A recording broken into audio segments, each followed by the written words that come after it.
Hello, writers. Come write with me. My name is Mykela Greenwood. I create worlds for mind adventures. Welcome to my channel, Write with Mykela. I'm very glad and excited to have you here on my channel and have you joining me. So don't forget to hit the like and subscribe and the bell so you can go on this journey with me. Today we're going to discuss a few terms or ideas, and then we will add to our cave stories, or your cave stories. Our would probably be better because we both have one. Anyway, our first term is reciprocity. Reciprocity as a noun means the practice of exchanging things with others for mutual benefits, especially privileges granted by one country or organization to another. One of my hopes was with this channel was our chapter exchange. One of my hopes is a chapter exchange. I hope for reciprocity. I read a chapter of my story to you so you gain the privilege of knowing something before it's published, and you send me a chapter of your story so I can read before it's published. Those are privileges. Now, for businesses, it might be exchanging knowledge or technology, or it could be cheaper supplies for cheaper services. Not cheaper as in not worth something, but I have these supplies and you make this item. I normally sell this supplies for $100 a pallet, but I will sell it to you for $90 a pallet if you lower the price of your services for me. That's what I mean by cheaper. Cheaper money-wise, not cheaper material-wise. For countries, it could be immunity for delegates. We've discussed immunity.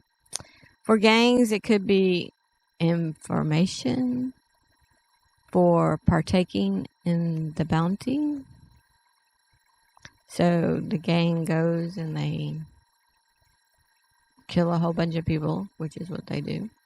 And they gain a whole bunch of drugs. But then they give immunity to one member, and he tells the details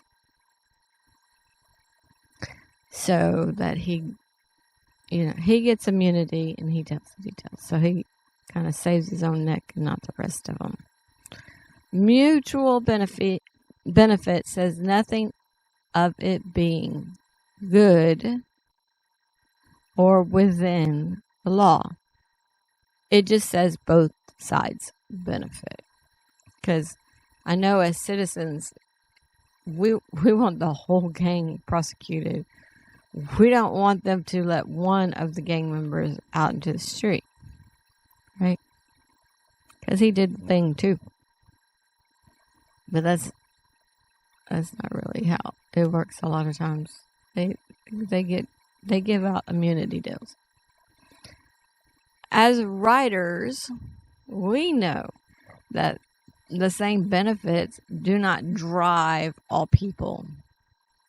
And all people don't necessarily want the same benefits. This is back to like motivation and perspective and stuff like that. So, what I want, what I would do for something, you might say, I would never do that. Right? I'm going to say, oh yeah, I will ride my bike 1,000,000 days. I'm kind of far off of that, but I have 1827 days right now in a row. But I'll probably never make it to 1,000,000 in my lifetime. But anyway, I would do for my exercise. I'm motivated to do my bike ride. You're like, I'm not doing a bike ride. I live where it's hilly. I will jog every day. And I'm just like, we're looking for health benefits, so there's that trade-off. Not totally reciprocity, but anyway, what drives me, what motivates me, will not drive you and will not motivate you, or not necessarily. because we don't necessarily want the same benefits. Now, some people may want diamonds. Some may want security. Some want knowledge and power. Some want a deal. Sometimes the thing exchanged is easy to discern, like a cookie exchange or a gift exchange. Everybody's getting the same kind of thing. But it isn't so easy to discern in something like a 1031 exchange. Excuse me. I just breathed dust. Anyway, a 1031 exchange. If you've never heard of it, it involves properties. So one person sees more benefits or better benefits with the other person's properties than they do with their own, and vice versa. And instead of putting like a market value on it and raising taxes, because when you sell your property, most places your taxes go up unless they don't have property taxes. So people will do these 1031 exchanges to kind of just keep the value to the government to be the same, right?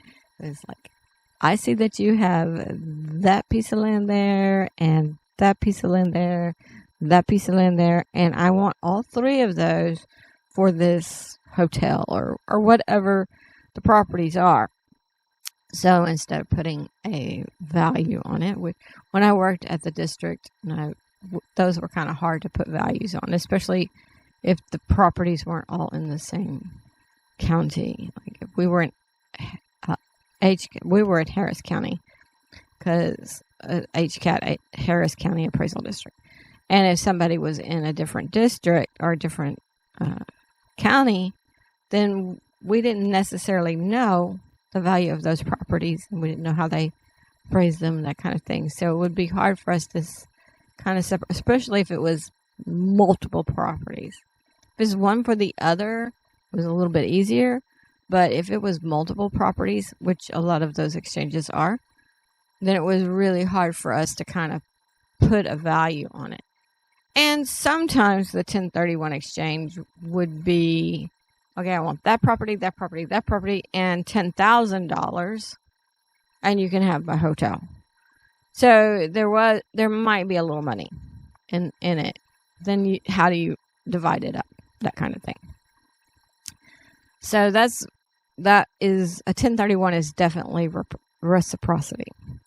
As writers, a character could offer service aboard a ship for safe passage.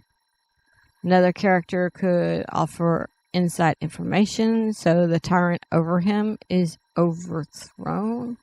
I'll give you the information, you get rid of him, kind of thing. I don't want to put my neck out, but I have the information. As writers, we know there are generous people in our world who just give. But there are others who want something in return. So you as a writer have to decide what is exchanged and what each person wants or desires and what the other person is offering and the benefit of the thing. The benefit of the thing could just be for that one person. Nobody else could see the benefit. They'd be like, I don't have any clue what the benefit is there. I don't know how they benefit. But that one person knows the benefit or gains something. Think of the above example. The captain of the ship gains nothing if the person becomes safe. But he may be risking his whole ship. Maybe the captain thinks the risk is low, so he gets the services of washing the deck or serving food or whatever, and he does not have to pay the person because the pay is the safe trip. The captain may not have advance funds to pay. He may only get the funds after the trip and the sale of the goods aboard his ship.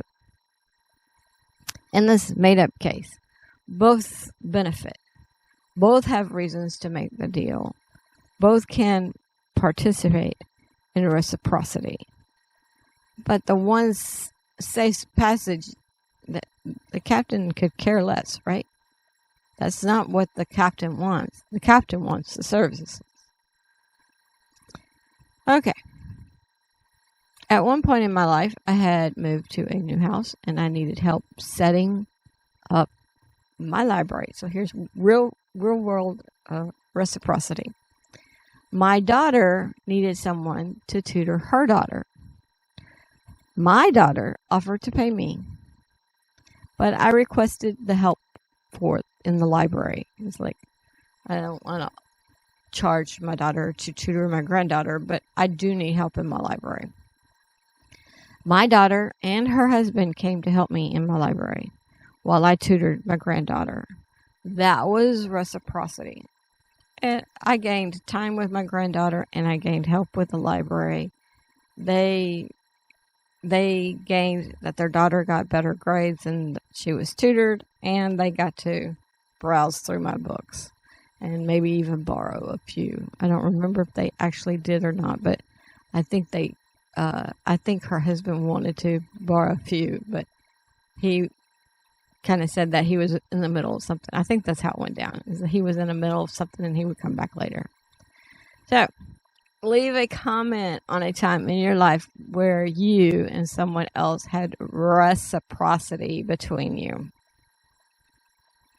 Leave a comment on a show, book, or movie where two characters had reciprocity.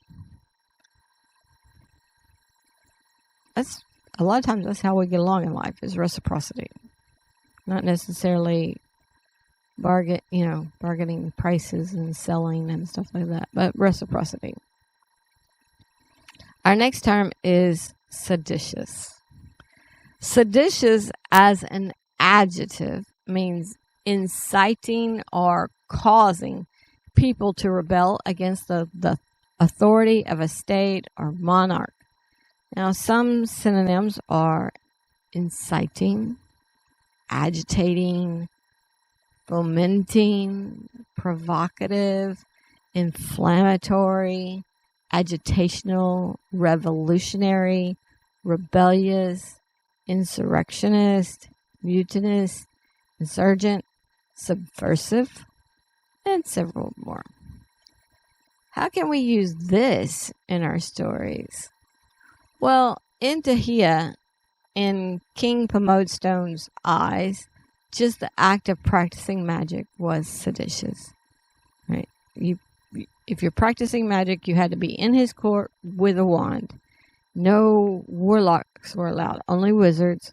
Nobody else should be practicing magic. Right. In Eleni's pride, hiding a linker was seditious. Now, I didn't use that term in those stories, but that's what it was. Those were against the monarch or the king or whatever. You can interchange those terms, monarch and king. We all want law and order and safety and freedom. But when tyranny reigns, your heroes may act seditiously to free the people. Right?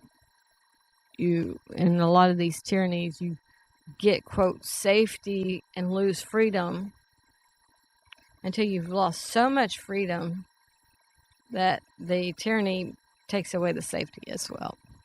So you have to be careful which freedoms you give up.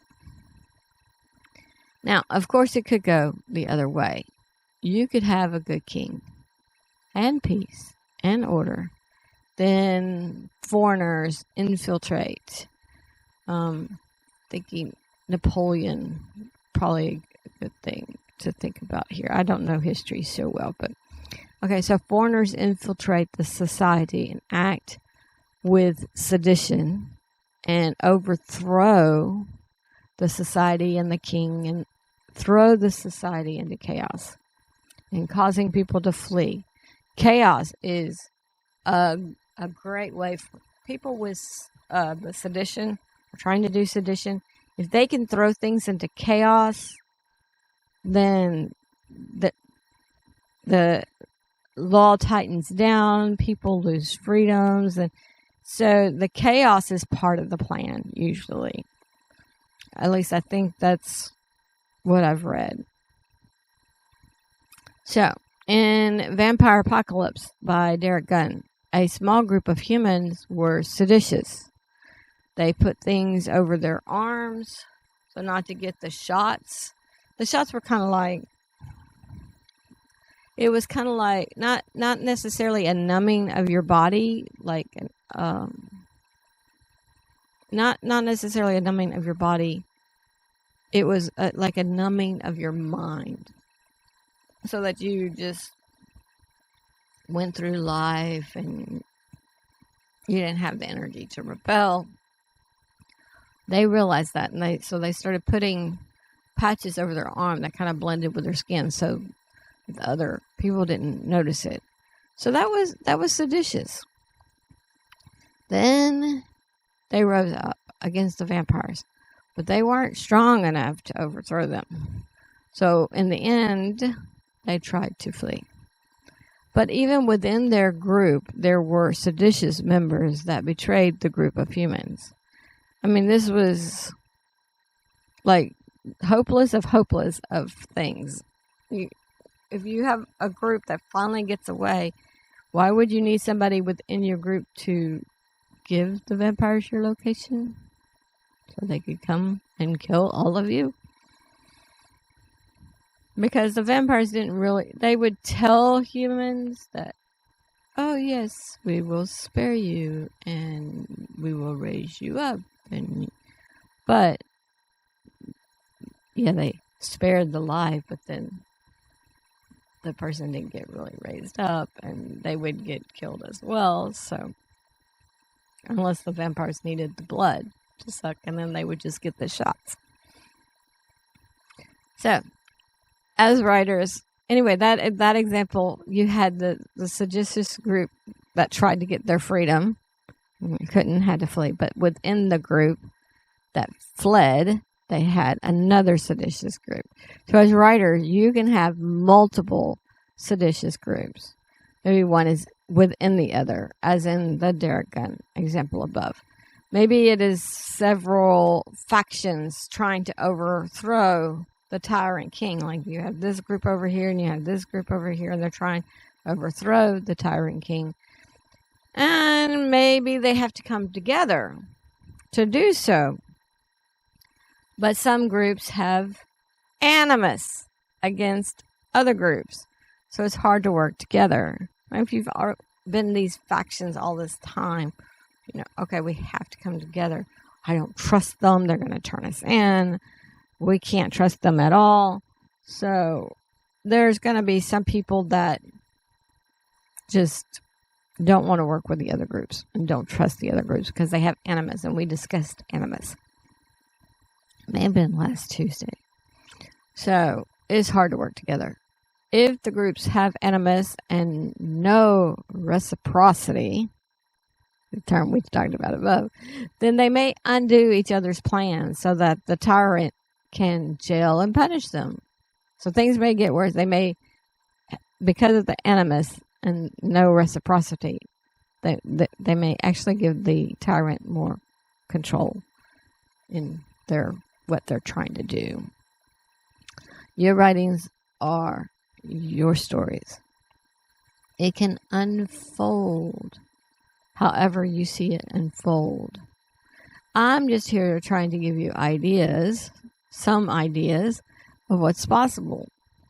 Your comments below help others and me see other possibilities. Now, side note, the tyrant will see the actions as seditious, but the protagonist side will not. There's perspective. How do you look at it? How does the tyrant king look at it? So, their perspective is that they're fighting for freedom, the protagonist. They're fighting for freedom, and also many antagonists like chaos, like I mentioned above. chaos serves as a vehicle for the antagonist to take tyrannical control over a populace. So, that you had to watch out for the chaos. Now, in the hunt for Red October, Russia saw Marco Remus's actions far exceeding mere sedition. And so there's this sedition. They saw it as treason and betrayal. So we haven't done treason. Maybe I need to do that term. So seditious was, like I said, the definition for sedition was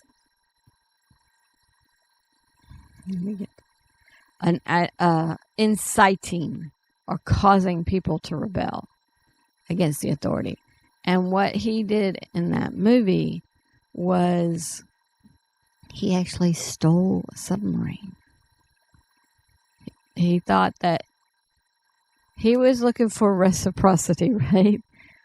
Thought the Americans would take the submarine to give him freedom or immunity. What's the word? I am low on words today. So he thought, I can't think of the word, and the word floats around all over the place right now. What do you get when you go to a country? It's not just immunity. Asylum. There we go. Marco Remus wanted asylum in America, and he's like a big general or sergeant or something in the Russian army. He didn't think he would receive asylum in America if he didn't offer something in return, if he didn't give them reciprocity. But the sub was technology, so it wasn't just sedition of inciting a rise up. It was treason. So there's another way to look at it. How deep do you want that to go? Now, leave a comment on a show, book, or movie that involved seditious actions. I'm sure you can find some.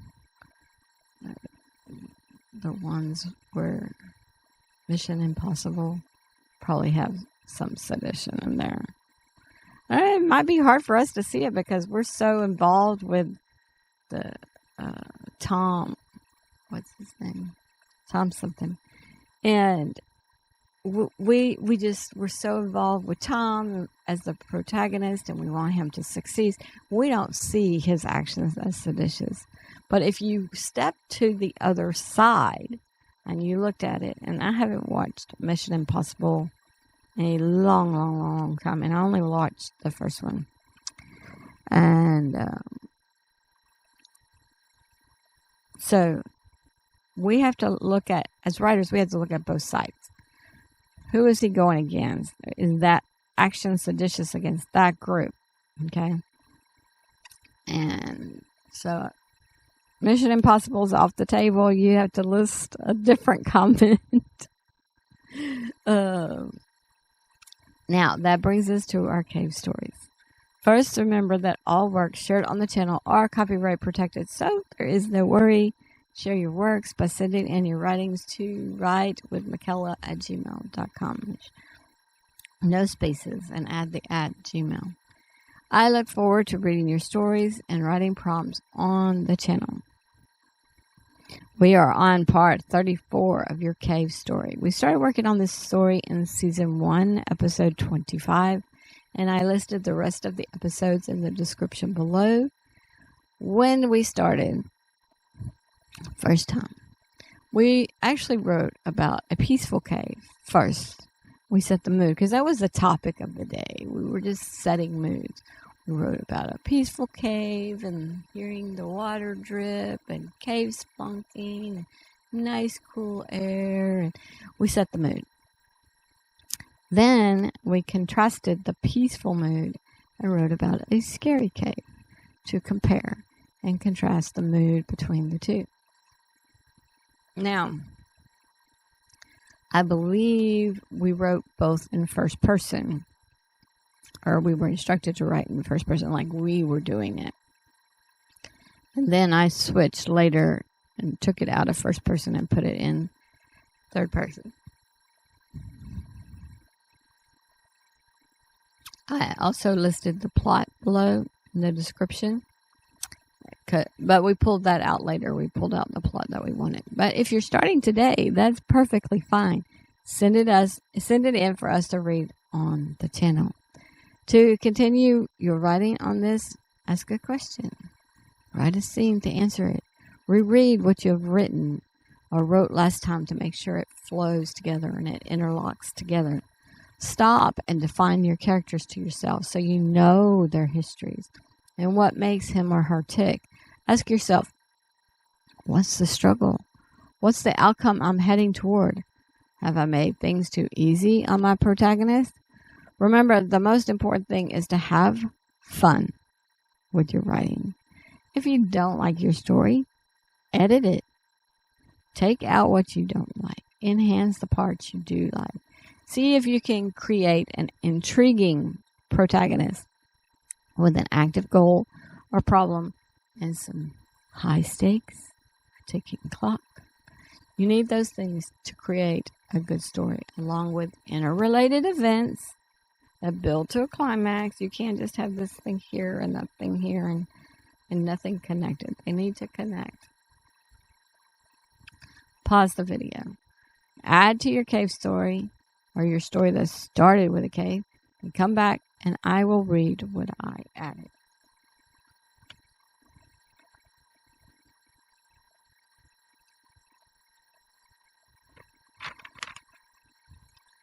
Welcome back, writers. Now I will read what I wrote. Brambert groaned and rolled some. His body... That should be and. First draft is not a final draft.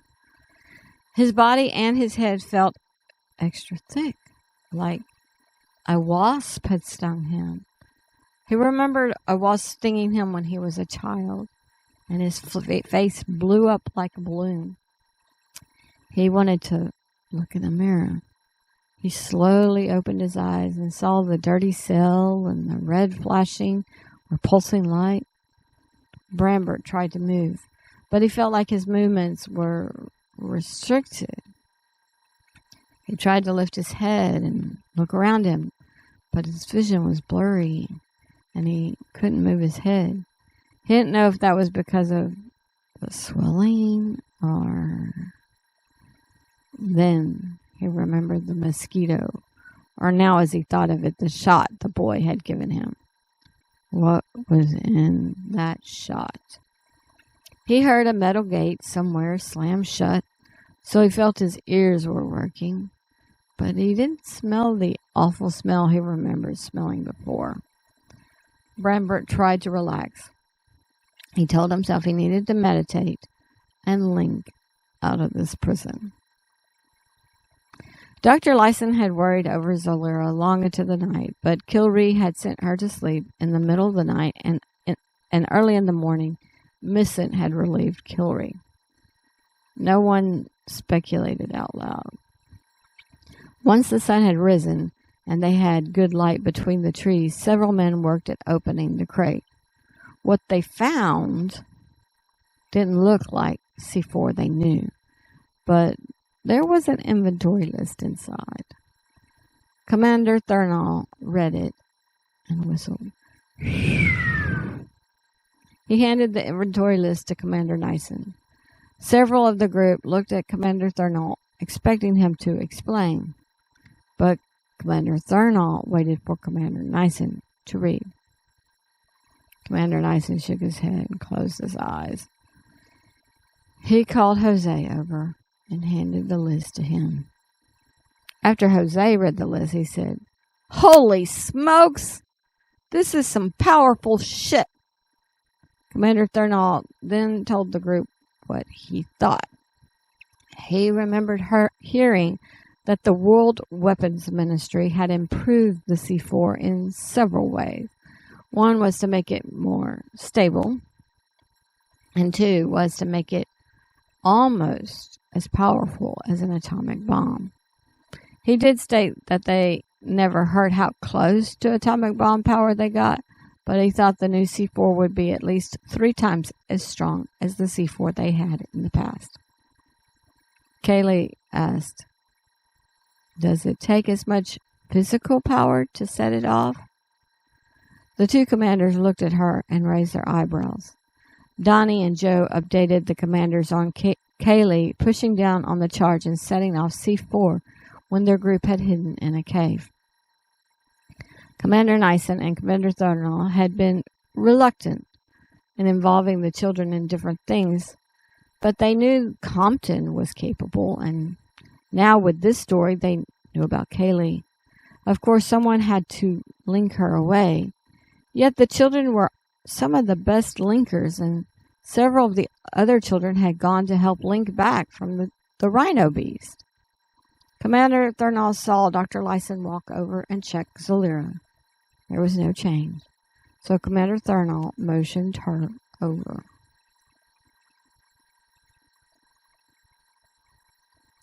Once she was near them, Commander Thornall said, "Did you ever check the group that went to burn the rhino's body? We need to make sure those chemicals didn't stay in our bodies." "I'll do that right away," said Dr. Lyson, and she went to get their equipment.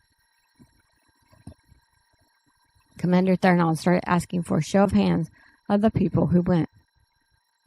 Commander Nyson realized that Commander Thornall wanted to discuss the C4, but those plans were waiting on some safety checks.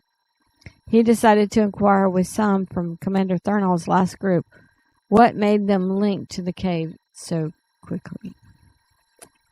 Jose told him about his heart squeezing him in the woods, but neither his physical reactions nor the voice on the walkie-talkies told them where Maldrake was. Commander Nyson then confessed to Jose he was nervous because they didn't really know how far away their last camp was from here. Jose said, "I understand that, but there are no tracks to us either." Commander Nyson took as much comfort in that as he could. Zalira rolled to her back and put a hand to her face. Commander Nyson went to her.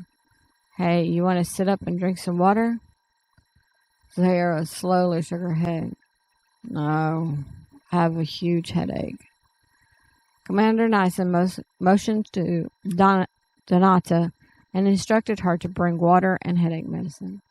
Donata was promptly back with the requested things. Commander Nyson helped Zalira sit up, and Donata helped Zalira drink.